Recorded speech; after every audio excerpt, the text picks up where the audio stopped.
drug-related stories. I'm in for some for some stories. Right. So are you familiar with the new term called scromiting? Scromiting? Yeah. No. Like vomiting on your scrotum, scromiting. Scromiting. All right. Yes. No. It's a new condition linked to chronic marijuana use. Uh-oh. Better look out for this one. It was a pain worse than childbirth, said a TikTok mom as she described bouts of uncontrollable vomiting after marijuana use. I was crying and screaming, and I was like, I can't take this anymore. I hate my life, she said. I'm just begging God, please make it stop. Oh. Dubbed scromiting by social media due to the combination of screaming and loud vomiting. Oh. The medical name for the condition is cannabis hypermesis. Okay. Or CHS. Which is on the rise in the United States. Habitual users of cannabis, including teenagers, are showing up in emergency rooms complaining of severe intestinal distress. Okay. They are writhing, holding their stomachs, complaining of really bad abdominal pain and nausea. It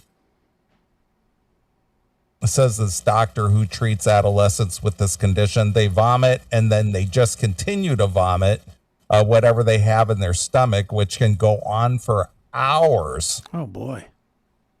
I remember a friend of mine who used my bathroom and vomited for hours. All right. Do we need to bring that up? I did not have CHS, Neeley. You were not scromiting. No, I was not scromiting. I was straight vomiting Jack and Cokes. Yes. And Jello shots. Jello shots, yes. What, about 50 Jello shots that I did? Something like that. The dumbest thing I think I've ever done in my life.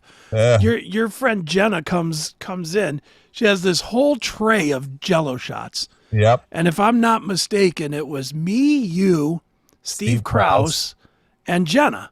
Yes. None of you did the Jello shots, except for me and Jenna did like one. And I cleaned the tray. Then we went to have dinner at Paparazzi. Yeah, and then I was yelling at the people out front, and I was all fucked up by that point. Ooh. That's right. We just smoke and we get all fucked up. I was seriously, that was one of the drunkest I've ever been. I was really fucked up.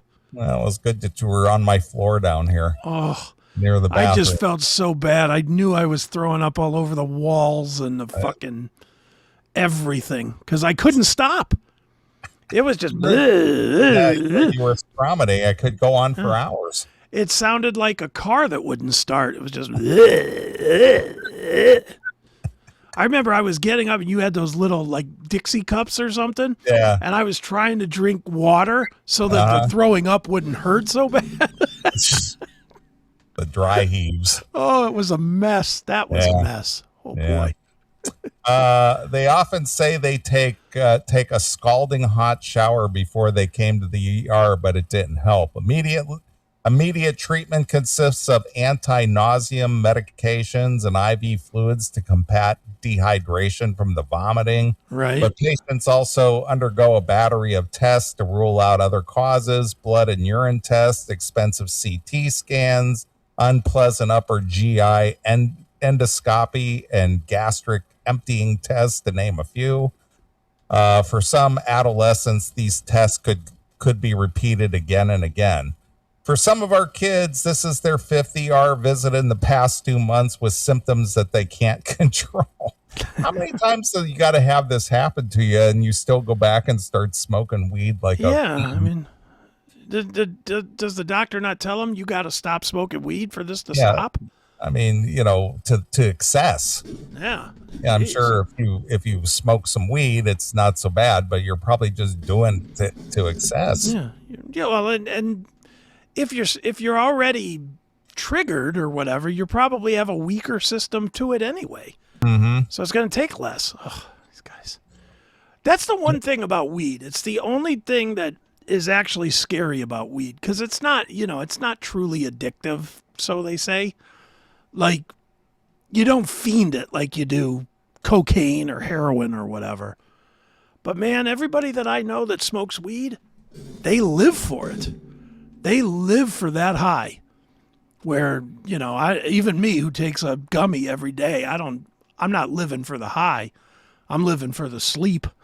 I take it and then I close my eyes and then it's like, all right, I just drift out. But I can't even fathom needing it to function. And I have a lot of friends that need it to function.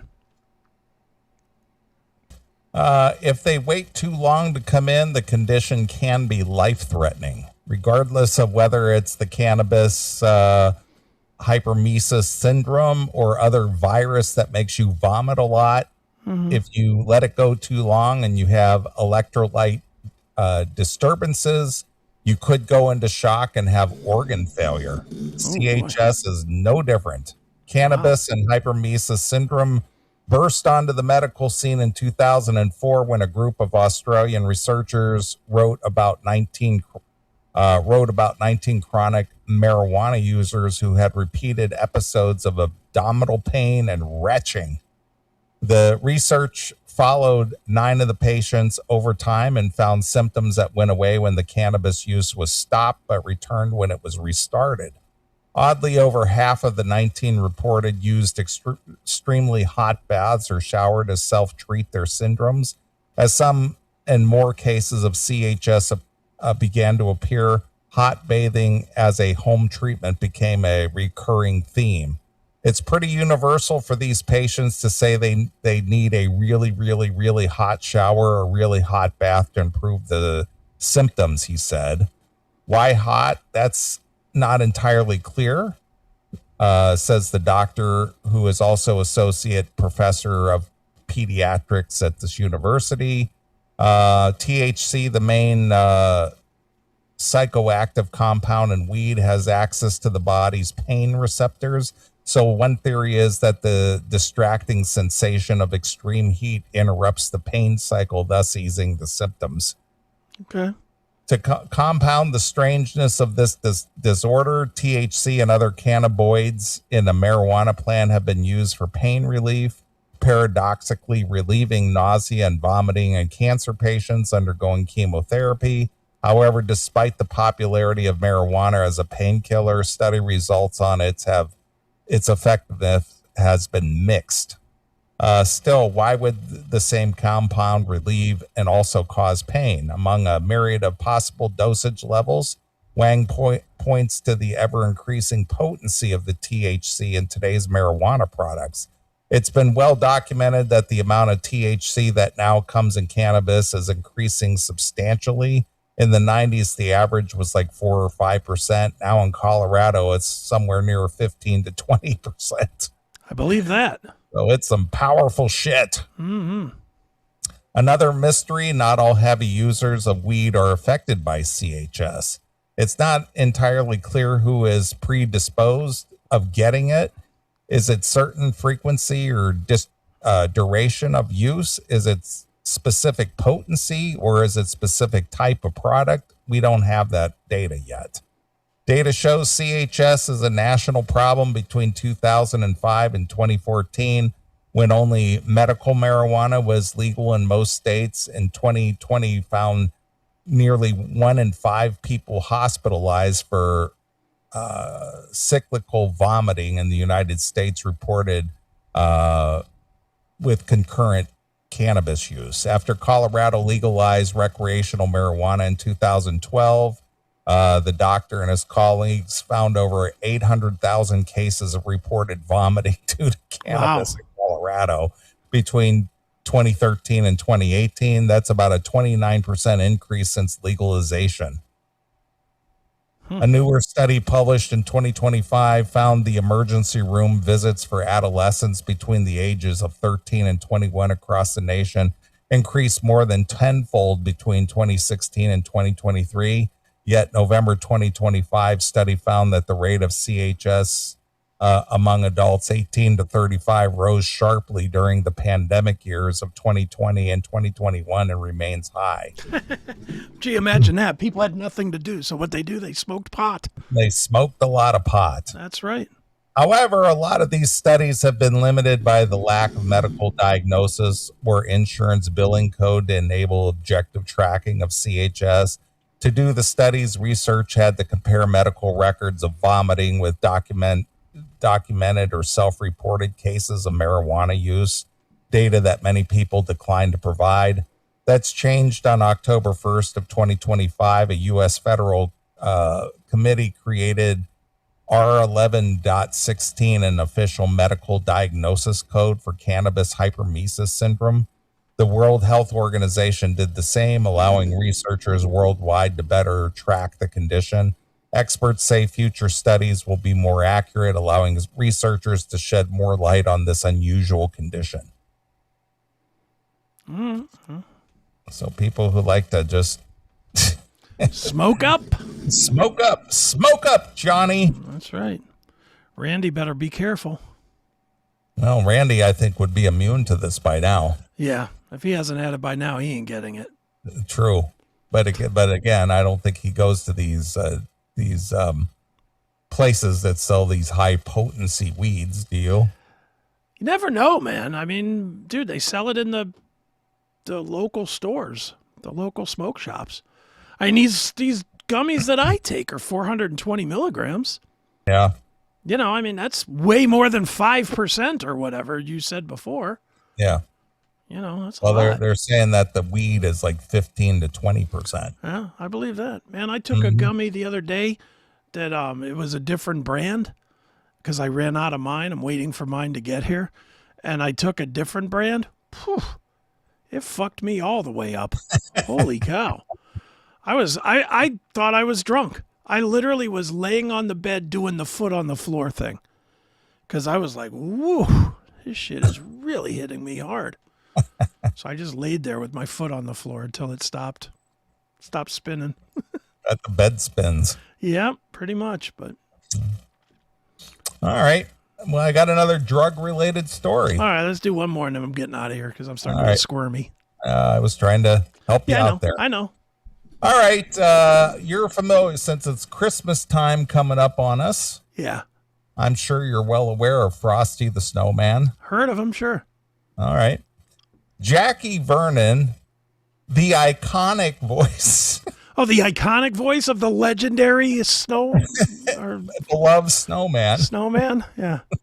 Frosty had multiple secret families and was addicted to Quaaludes, according to his son.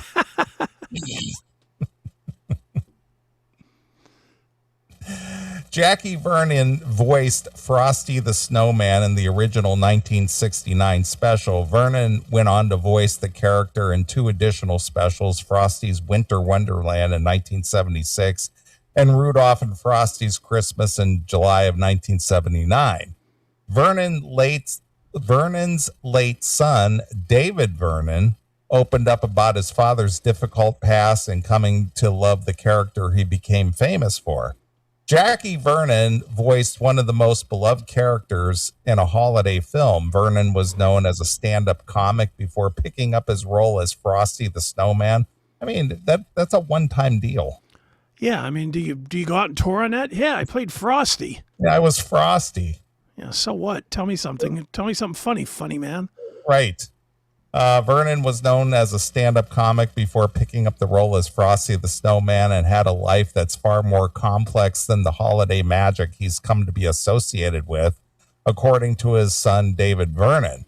The comedian and actor died in 1987, while David died late in 2022. However, never before released clips have recently emerged in which David discusses his father. The interview aired on Nostalgia Tonight with Joe Siblia on AM 970, The Answer in New York, indicates that the life in Vernon's household was full of surprises, like when David answered the doorbell to a woman he didn't recognize. Born Ralph Vernon, it came to be that Jackie had not but one, but three families. Wow. prior to starting a life with his wife, Hazel. Hazel. Hazel. Did he break up with Irma and Ethel to get with Hazel? Right. Jeez. Hazel. There was a woman there with a kid who was older than I was. He was probably in his late teens and a little rough around the edges looking. And the woman asked to speak to my dad. And I said, my dad is on the road and he's not home. Then I remembered she was very firm. She was like, well, then I want to speak to your mother. So I called Bertha up immediately and...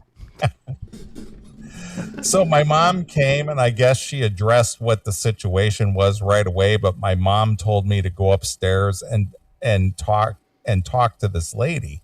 But I heard a somewhat heated conversation going on. Then a couple of minutes later, they left. And so I had to know, I asked my mom, who was that?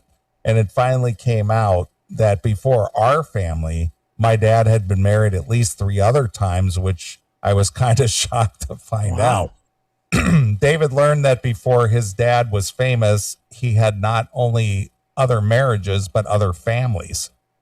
From these marriages, he had sons and he named them all Ralph. Ralph? After himself, after his original name, Ralph Vernon. Jesus but Christ. he also abandoned all these families and moved on. Wow. My mom wasn't even sure if he'd been divorced from one of the women or if he was married to another one. But when my parents were married, they had a deal. He explained she would name the boys and she would name the boys and he could name the girls. She had sort of gotten this idea that a Ralph was an unlovable kid and a kid that was left behind. And she wanted to make sure that I was never going to be a Ralph. So his daughters are what? Ralphetta and Ralphalina? That's when I realized that my mom had this plan that she stayed with our family and didn't abandon us. He went through some kind of his own demons and depressions and addictions. His addiction was really kind of tranquilizers, Quaaludes, and Valium. It really took a toll on him, and he had to work very hard to kind of break free from that depression. It was a hard struggle for him, and it was hard for us seeing him go through that. In the latter days of his life, Jackie did come to accept and even appreciate the time as Frosty and what it meant to so many during the holiday season. One of the last Christmases my dad was around, we all watched it together, and he was so proud of it. He enjoyed it. He laughed at it. He was so happy he had done it and become a very warm spot in his heart that I love seeing that about him.